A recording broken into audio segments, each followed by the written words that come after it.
నేడు చలో లగచర్లకి పిలుపునిచ్చిన ఉమ్మడి మెదక్ జిల్లా గిరిజన సంక్షేమ సంఘం విద్యార్థి సంఘం లగచర్ల వెళ్లకుండా అర్ధరాత్రి నుంచే గిరిజన సంఘ నాయకులను అరెస్ట్ చేస్తున్న పోలీసులు. ఉమ్మడి మెదక్ జిల్లా గిరిజన సంక్షేమ సంఘం అధ్యక్షులు జైపాల్ నాయక్ ని సంగారెడ్డి టౌన్ పిఎస్ కి తరలించిన పోలీసులు నిన్న సాయంత్రమే లగచర్ల చేరుకున్న మరికొంతమంది నాయకులు చలో లగచర్ల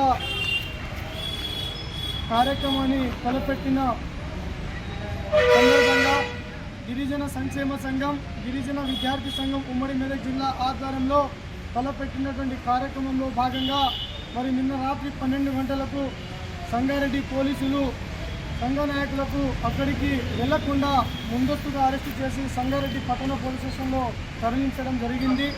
మరి ప్రజాస్వామ్యంలో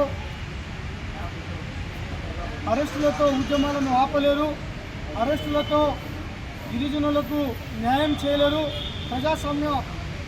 ప్రజాస్వామ్యంలో మరి ఏదైతే లగచర్ల రైతులకు సంబంధించినటువంటి 5 గిరిజన తాండాలకు సంబంధించినటువంటి ఈరోజు వాళ్ళను అరెస్టు చేసి జైలులో నిర్బంధించడం జరిగింది. మరి వెంటనే వారిని బెషరతుగా విడుదల చేయాలి, వారి మీద పెట్టిన కేసులను ఎత్తివేయాలని చెప్పేసి గిరిజన సంక్షేమ సంఘం మెదక్ జిల్లా పక్షాన డిమాండ్ చేస్తూ ఉన్నాం. అదేవిధంగా చలో లగచర్ల కార్యక్రమంలో భాగంగా ఉమ్మడి మెదక్ జిల్లా నుండి తరలి వెళ్తున్నటువంటి గిరిజన సంఘాల నాయకులను ఎక్కడికక్కడ అరెస్టులు చేసి పోలీస్ స్టేషన్లో నిర్బంధించడం జరిగింది. మరి వారిని కూడా వెంటనే విడుదల చేసి అక్కడి రైతులకు న్యాయం చేయాలని చెప్పేసి సందర్భంగా తెలియజేస్తా ఉన్నాము.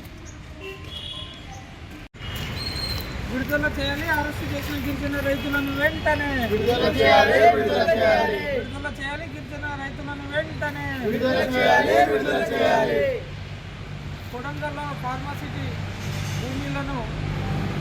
భూముల విషయంలో జైల్లో పెట్టిన రైతులను వెంటనే విడుదల చేయాలనే ఉద్దేశంతో గిరిజన సంక్షేమ సంఘం గిరిజన విద్యార్థి సంఘం ఆధ్వర్యంలో చలో లగచర్ల కార్యక్రమాన్ని